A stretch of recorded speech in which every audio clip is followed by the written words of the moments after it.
प्रिय विद्यार्थियों सभी को जय श्री राधे कृष्ण। जैसा कि आप जानते हैं मैं इंटर फिजिक्स का जो कि बोर्ड परीक्षा शायद 27 फरवरी को होने जा रही है, तो उससे संबंधित महत्वपूर्ण प्रश्नों की श्रृंखला मैंने अपने चैनल पर जो क्वेश्चनों की है वो अपडेट आपको करा दी है। संभावित प्रश्नों की जो श्रृंखला थी वो मैंने आपको लगभग बता दी है और आज उसी कड़ी में आगे चलते हुए मैं आंकित प्रश्न जो है वो कल से आपको वीडियो में करा रहा हूँ। तो आप मेरे चैनल दिव्यांशी क्लास 96-98 को वॉच करते रहिए, देखते रहिए, जिससे जो आंकिक प्रश्न हैं वो आपको मिल सकें और आप बोर्ड परीक्षा में बेहतरीन प्रदर्शन कर सकें और आप अपने एक फिजिक्स में एक अच्छा स्कोर बना सकें। तो आइए उसी कड़ी में आज क्वेश्चन चलते हैं छठे की ओर। क्वेश्चन छठा इस प्रकार है कि एक समान वैद्युत क्षेत्र E बराबर 2i + 3j - 4 के वोल्ट प्रति मीटर में एक पृष्ठ के क्षेत्रफल A 8j मीटर स्क्वायर गुजरने वाले वैद्युत फ्लक्स की गणना करें।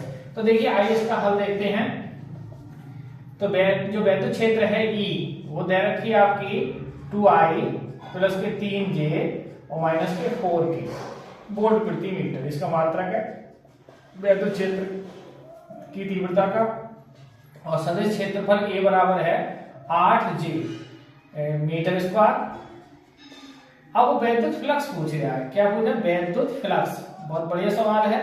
वैद्युत फ्लक्स की परिभाषा में ही वैद्युत फ्लक्स φE बराबर क्या होता है? इलेक्ट्रिक फ्लक्स E अदिश गुणनफल सदिश क्षेत्रफल E।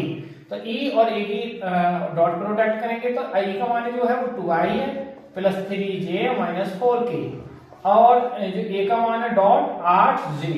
इसमें क्या होता है? देखो I की डॉट जैसे करेंगे तो 0 और J की डॉट जैसे करेंगे तब 1 होगा, K की डॉट जैसे करेंगे तो 0 होगा। यानी हम किसी की भी डॉट प्रोडक्ट करें 0 ये ध्यान रखना। अदिश गुणनफल में उसी की डॉट प्रोडक्ट करें जो है। जैसे J की है तो J करेंगे तो 3 × 8 या J का गुणांक 3 है, 8 का गुणांक J गुणांक 8 है, तो 3 × 8 और J × J।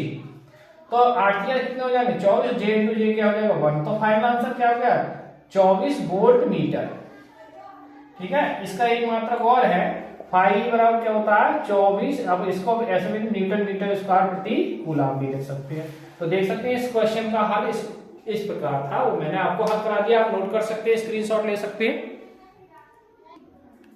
आइए विद्यार्थी क्वेश्चन करते हैं हम 7 की ओर। क्वेश्चन 7 इस प्रकार है। 1 माइक्रो कूलम के दो बराबर विपरीत प्रकार के आवेश 2 मिलीमीटर की दूरी पर रखे हैं। इस विद्युत द्विध्रुव का विद्युत द्विध्रुव आघूर्ण ज्ञात कीजिए। तो आइए इसका हल देखते हैं। देखिए इस तरीका से मैं चाहूं तो इसका डायग्राम आपको बना दे रहे हैं। ये है मान लो प्लस आपका -1 माइक्रो कूलम का है और ये +1 माइक्रो कूलम का है। दो आवेश रखे हैं और दोनों के आवेशों की जो बीच की डिस्टेंस है वो 2 mm है। mm का मतलब है मिलीमीटर है। तो देखिए यहाँ से Q की जो वैल्यू है, आवेश जो है, आवेश Q का मान वो है 1 माइक्रो कूलम। दो बराबर विपरीत का मतलब एक माइनस है तो दूसरा प्लस है। तो यहाँ चिन्हों से मतलब हम आवेश कहेंगे तो आवेश कितना? 1 माइक्रो कूलम का है। तो 1 माइक्रो मतलब तो होता है 10⁻⁻6 कूलम का आवेश है और दोनों के बीच की दूरी को हम 2l कहेंगे। अल्प दूरी कहते हैं इसे, अल्प दूरी। तो अल्प दूरी दोनों के बीच की दूरी कितनी है? 2 मिलीमीटर। अब मिलीमीटर में कहते होते हैं 2 × 10⁻³ मीटर। अब हमें चाहिए वैद्युत द्विध्रुव आघूर्ण। वैद्युत द्विध्रुव आघूर्ण। तो वैद्युत द्विध्रुव आघूर्ण क्या होती है? सूत्र है जो आपका है, इसकी परिभाषा भी बहुत आती है, Q × 2l। परिभाषा क्या है? वैद्युत द्विध्रुव आघूर्ण मतलब किसी एक आवेश, वैद्युत द्विध्रुव में किसी एक आवेश और दोनों आवेशों के बीच की अल्प दूरी के गुणनफल को वैद्युत द्विध्रुव आघूर्ण कहते हैं। इसका मात्रक कूलम मीटर और विमा LT होती है, एक सदिश राशि है। तो देखिए Q की जो वैल्यू कितनी है? 1 × 10⁻⁻6 है और 2l की वैल्यू 2 × 10⁻⁻3। तो 2 × 2 और घात कितनी है? -6 -3, तो माइनस की टोटल हो जाएगी 9 और मात्रक क्या होता है इसका? Coulomb metre. तो ये आप देख सकते हैं इसका हल क्वेश्चन नंबर 7 का हल मैंने आपको करा दिया, आप नोट कर सकते हैं ऐसे। आइए विद्यार्थी क्वेश्चन चलते हैं 8 की ओर। क्वेश्चन कुछ 8 इस प्रकार है। एक अनंत रेखीय आवेश घनत्व 2 मीटर की दूरी पर 4.5 × 10⁴ मीटर प्रति कूलम का वैद्युत क्षेत्र उत्पन्न करता है। तो रेखीय आवेश घनत्व ज्ञात कीजिए। रेखीय आवेश घनत्व जो होती है, अब देखिए इसका मैं हल कर रहा हूं। तो 2 मीटर की दूरी पर यहां से R का जो मान है वो 2 मीटर की दूरी पर है और लेमडा का मान ज्ञात करना है। लेमडा को हम रेखीय आवेश घनत्व कहते हैं इसको लेमडा, और ये R का मान हो गया, और ये है जो वैद्युत क्षेत्र E का मान है। तो यहाँ से E की वैल्यू है 4.5 गुणा 10 की पावर आपके प्लस के 4 है न्यूटन प्रति कूलम। देखिए विद्यार्थियों मैं आपको बता दूं, यदि आपने मात्रक भी याद कर लिया तो मात्रक से आप न्यूमेरिकल के मान को पहचान सकते हैं ये किसका है, ठीक है। तो ये बहुत समस्या रहती है विद्यार्थियों को, कहते हैं हम मान कैसे छाटें, किसका मान है, ये बड़ा कंफ्यूजन रहता है। तो यदि आपने मात्रक याद कर लिए तो बहुत कहीं तक आप उसको मान को लिख सकते हैं। तो आइए अब ये आर्टिकल है E बराबर क्या होता है, वैसे तो 1/2 pi epsilon 0 into lambda upon r होता है, लेकिन अब इसका मान हम पूरा करने के लिए क्या है 2 से मल्टीप्लाई कर देंगे, तो यहाँ 1/4 pi epsilon 0 into 2 lambda upon r लिख सकते हैं इसको।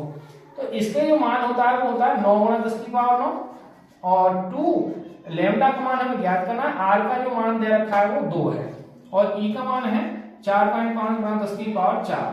तो देखिए यहाँ से 2 से ही 2 कैंसिल होंगे, ये जो बटे में आएंगे, तो जो लैम्डा की वैल्यू आ जाएगी आपकी वो आ जाएगी 4.5 गुणा 10 की पावर 4, और बटे में आएगा आपका 9 गुणा 10 की पावर 9।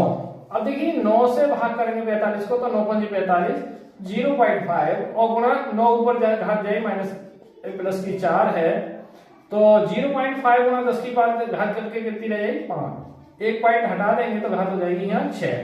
मात्र क्या होता है इसका, रेखीय आवेश का कूलम प्रति मीटर, कूलम प्रति मीटर। तो रेखीय आवेश जो घनत्व आ गया आपका वो आ गया 5 गुणा 10 की पावर माइनस 6। बोर्ड के क्वेश्चन ही मैं लगभग आपको करा रहा हूं, और संभावना है इन क्वेश्चनों के आने की।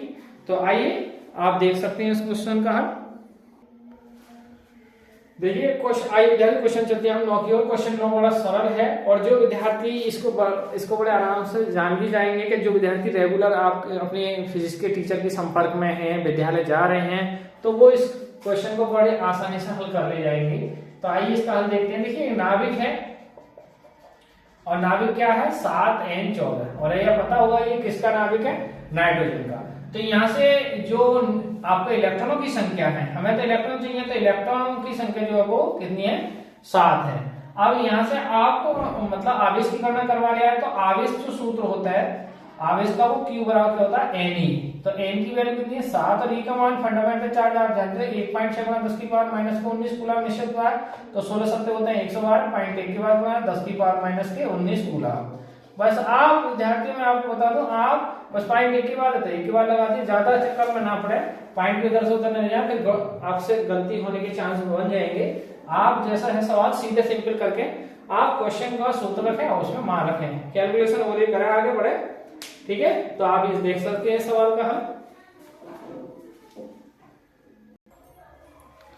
आइए विद्यार्थी क्वेश्चन चलते हैं हम 9 की ओर। क्वेश्चन 9 कुछ इस प्रकार है। देखिए यदि किसी 8 सेमी भुजा वाले घन के केंद्र में 1 कूलम का आवेश रखा जाए, तो घन के किसी एक फलक से, ध्यान देना ये संपूर्ण से नहीं कह रहे हैं, एक फलक से बाहर निकलने वाला फ्लक्स ज्ञात करिए। तो आइए इसका हम देखते हैं। देखिए कोई घन है, उसके केंद्र पर क्या रखा है 1 माइक्रो कूलम, 1 कूलम में क्या रखा है आवेश। तो घन के केंद्र से आप लोग घन के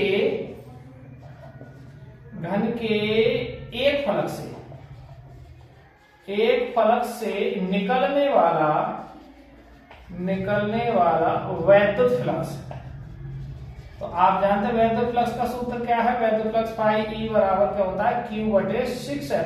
क्योंकि जो घन में होंगे वो 6 फलक होंगे, तो 6 हम एक से चाहिए, संपूर्ण नहीं है 6 से भाग कर देंगे। अब Q का मान कितना है 1, अब 6 गुणा इसका मान एप्सिलॉन का मान दे रखा होगा पीछे नंबर पर 8.85 गुणा 10 की पावर माइनस के कितने, आप लगा सकते हो 8.85 गुणा 10 की पावर माइनस का आप लगाएंगे 12। मात्रक क्या होता है, अब देखें पॉइंट हटाएंगे यहाँ से, 2 के बाद हटा तो 2 जीरो बढ़ गए, तो अब क्या होगा फाई E बराबर तो 100 बटे, अब इनकी गुणा करेंगे, देखो 6 पंजे 30 हाथ से लगे आपके 6 पंजे 30 हाथ से लगे 3, तो 6 × 48 3 है 51 हाथ से लगे 5, और 6 × 48 48 और 5 कितने होंगे 53। और देखिए घात जो ऊपर जाके काय की हो जाएगी प्लस की हो जाएगी। अब ये जीरो काट सकते हैं, तो ये हो रह जाएंगे 10। अब 10 में से भाग नहीं जाएगी 5 से 31 की, तो हम क्या करेंगे 5 यहाँ से 2 जीरो ले लेंगे, तो यहाँ क्या हो जाएगा 1000, यहाँ घात कितनी रह जाएगी 10। अब देखो 531 में लगभग कितनी बार जा सकता है ये, तो आप जानते हैं कि ये 2 बार तो जाएंगे, 2 बार जाएगा तो 1062 हो जाएंगे, तो ये जाएगा लगभग 1 कितना जा सकता है 1.88 और 10 की बार। अब भाग करके देख लें, ये एक आइडिया से हमें बताया मात्रक क्या होता है इसका, न्यूटन मीटर स्क्वायर प्रति कूलम। तो आप देख सकते हैं इस क्वेश्चन का। आइए विद्यार्थियों, क्वेश्चन नंबर आज की वीडियो के अंतिम क्वेश्चन की ओर चलते हैं और मैंने पार्ट 1 और 2 लगभग आपका कवर कर लिया है, तो कल पार्ट और 4, 5 लगभग कवर करेंगे। तो मैं 2-3 दिन में लगभग जो इम्पोर्टेंट न्यूमेरिकल है आपको कवर करने की प्रयास करूंगा। तो आइए आज अंतिम क्वेश्चन की ओर चलते हैं आज की वीडियो का। तो क्वेश्चन इस प्रकार है, 2 × 10 की पावर -8 कूलम मीटर वैद्युत उद्धरण का एक वैद्युत उद्धरण 2 × 10 की पावर 5 वोल्ट प्रति मीटर के समान विद्युत क्षेत्र से 30 के कोण पर झुका है, तो बलाघूर्ण की गणना कीजिए। तो पहले इसको मान छाने, ये जो मान है वो किसका, पी का है, और ये जो मान है वो वैद्युत क्षेत्र ई का है, और कोण जो है वो थीटा है। तो यहाँ से जो पी की वैल्यू दे रखी है वो 2 × 10 की पावर -8 मैंने बताई आपको। ये मात्रक से आप पहचान सकते हो, कूलम मीटर, राशि नहीं पता है तो आप मात्रक से भी पहचान सकते हो। और वैद्युत क्षेत्र ई की वैल्यू कितनी है, देखिए 2 × 10 की पावर 5 वोल्ट प्रति मीटर, और थीटा कोण कितना दे रखा है 30 डिग्री। अब बलाघूर्ण सूत्र क्या होता है, पी sin थीटा। तो पी की वैल्यू कितनी है 2 × 10 की पावर -8, ई की वैल्यू 2 × 10 की पावर 5 और थीटा की वैल्यू जो है वो 30 डिग्री है। तो यहाँ से 2 × 10 की पावर -8, 2 × 10 की पावर +5 और यहाँ sin 30 की वैल्यू 1/2 है, तो 2 से ही 2 कैंसिल हो जाएंगे फाइनल। तो टॉ का मान जो आएगा 2 × 10 की पावर, देखिए +5 और -8 तो घात कितनी हो जाएगी -3। मात्रक क्या होता है इसका, न्यूटन मीटर। तो यहाँ से आप देख सकते हैं। तो प्रिय विद्यार्थियों, आपने कुछ आंकित प्रश्नों को पार्ट 1 और 2 के अंतर्गत देखा हमारे चैनल दिव्यांश क्लास 98 पर। तो आप हमारे चैनल पर बने रहिए, लाइक और सब्सक्राइब कीजिए, बात करते रहिए, देखते रहिए। तो इसी के साथ आज की वीडियो को यहीं समाप्त करते हैं। सभी को जय श्री राधे कृष्णा, धन्यवाद।